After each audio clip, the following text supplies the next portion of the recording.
Um, but with that said, don't wanna harp on the Aaron Glenn topic too much. I do wanna get into my rookie comparisons. These are a little bit shorter, so like I said at the beginning of the show, I did these differently because again, Colby Sorsdal and Antoine Green are sixth and seventh round picks. And not to say that sixth and seventh round picks can't turn into something in the league and that they can't um, obviously go on to have amazing careers. Obviously, Brock Purdy is a great example of that. Tom Brady is a unicorn, but like I guess if you wanted to use that as an example, like that's there. Quandre Diggs, Malcolm Rodriguez, like guys have been drafted in later rounds and obviously been able to still build solid careers.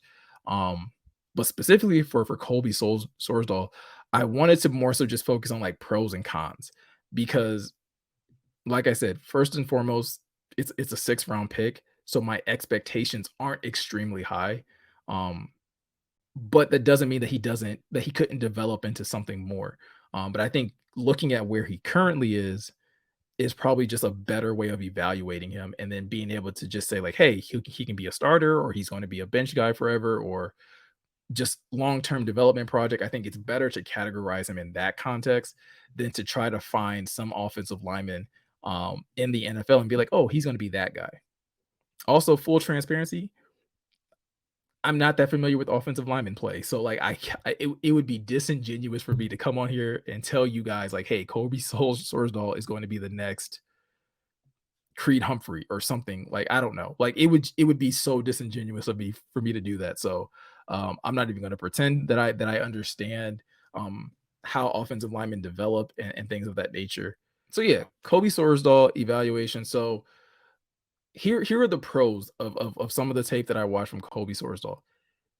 Dude is a fantastic run blocker, I think. I think he is very good in the run game, and it kind of shows why they're moving him to guard.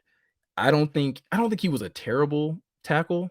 I don't think he was a bad tackle by any stretch, at William and Mary, but when you look at how he attacks the run game, it's almost like, dude, like, if they could have slid him inside, you just kind of get this feeling like he would have destroyed people from that position. Obviously, he's never played guard and he's gonna have to kind of learn it, but when you look at what he was doing at William and Mary and just their kind of calling card as a team, because they were a very good team, it was running the ball, and he was a very good contributor in that context.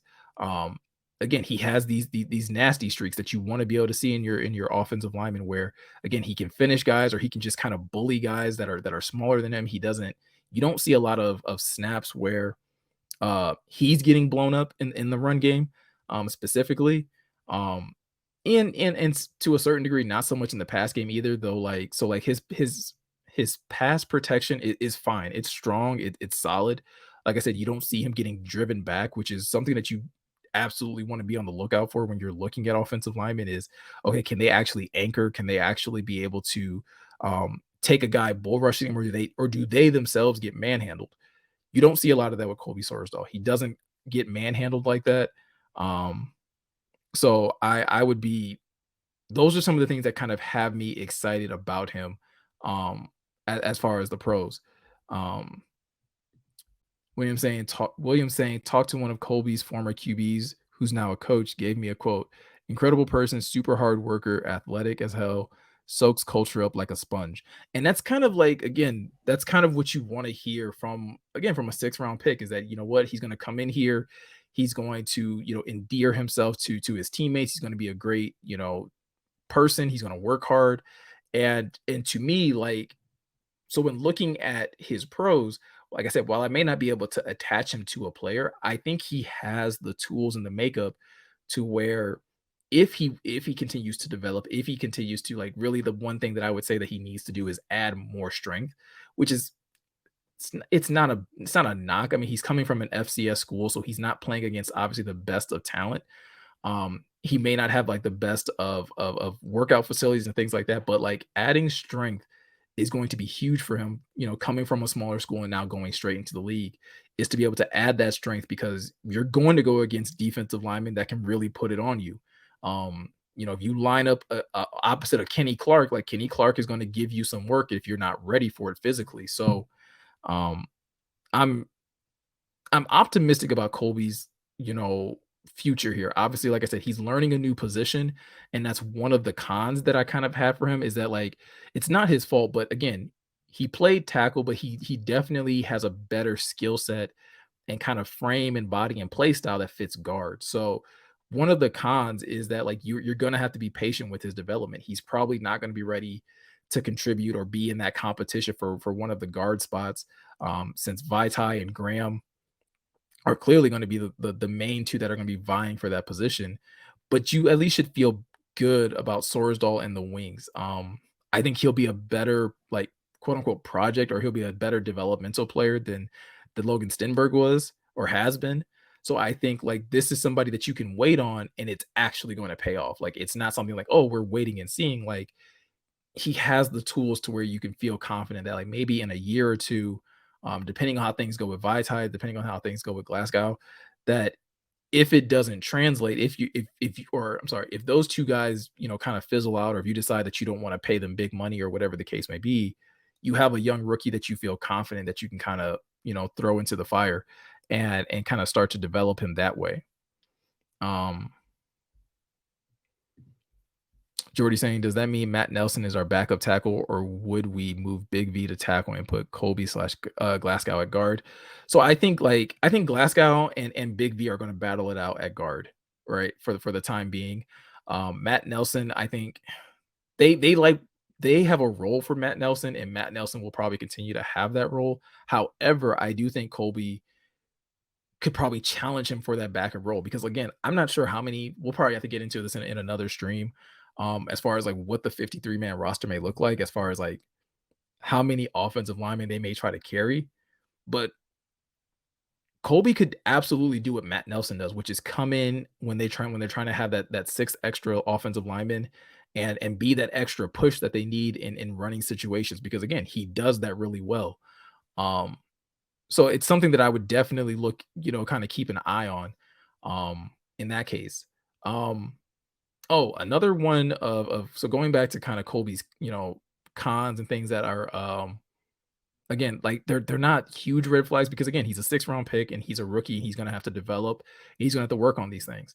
Um, I think sometimes, like again, he has these moments when he has a nasty streak, but then there's other times where like one of the most enjoyable things when you're watching like really good offensive line play is when a guy just like literally goes whistle to whistle.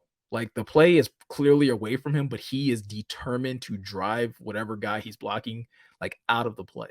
Um, I think there's times where you see in Colby's tape where he kind of like he'll let up, like okay, like the play's away from me, so I'll kind of just like let up a little bit. Um, I'm not saying I want him to go out there and get penalties, but I just like you kind of just would love to see that motor kind of still going um further into the play, or if he's blocked one guy and moved them out the way, going to find the next guy and be like, all right, I'm gonna block that dude next. Um, I don't think you kind of see enough of that. One other thing is that again, sometimes his hands have the tendency to get caught outside. This is more so on pass rush situations when guys are coming at him. Um, and again, I think that's kind of will change. That will become easier for him when he's working as a guard because he's more compact and everything is literally right in front of him. So he doesn't have to worry about guys trying to like, you know, bend outside or trying to like kick out and stay in front of guys. Everything is literally going to be right there in his grill. So it'll be easier for him to kind of just adjust and take on blocks a little more soundly and hopefully keep his hands inside. Because like I said, he has the power to kind of move guys in the run game. Like again, whether it's just like sealing guys off or pushing them back a few yards, he definitely has that in spades, in my opinion. Um, William saying Kobe has nearly 2,000 reps at right tackle. If needed, he could be decent as a swing tackle. Absolutely. And I think that's the other thing too. If they believe that he could eventually play right tackle, so this is looking like super far in advance. What you could potentially see is if Taylor decides to retire in the next few years, right? You could then have the flexibility to move Panay back to left and Sorsdal to right because he's played it for so long, so he has the repetitions and he has the snaps um, from William and Mary to be able to make that type of transition. Um, J Mommy in regards to Glasgow, because I know that was brought up as far as him playing guard. So like Glasgow was brought back because he can play multiple position. It's a Michigan thing. Again, absolutely right. Again, that versatility, so that Graham can play center, he can play guard. Um, I think, like I said, I fully expect him to be in the competition with Big V for that starting guard spot. Um, I don't know who I would actually take in the edge of that one right now. I know they really like Big V. And when Big V's been healthy and hasn't had to deal with back issues and things like that, he's proven to be really good. So we'll have to see how like sitting out a year really kind of impacts him and hinders his game, or if it impacts his game at all.